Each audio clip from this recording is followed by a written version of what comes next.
আবৃত্তি কৰিবলৈ লোৱা কবিতাৰ শিৰোনাম দুৰ্ভগীয়া। কথা আৰু আবৃত্তি দীপিকা ৰাজকোঁৱৰ। মই জানো মানুহৰ সপোনবোৰ কেতিয়াও চিৰস্থায়ী নহয়।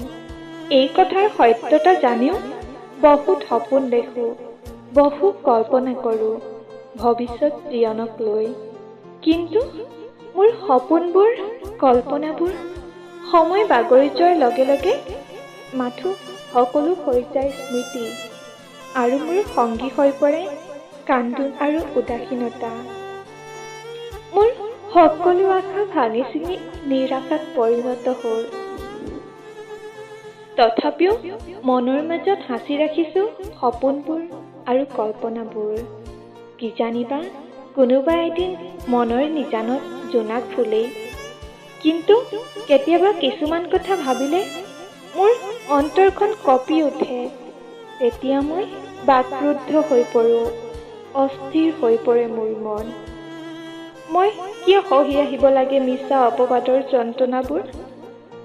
মানুহ ইমানো স্বাৰ্থপৰ হ'ব পাৰেনে?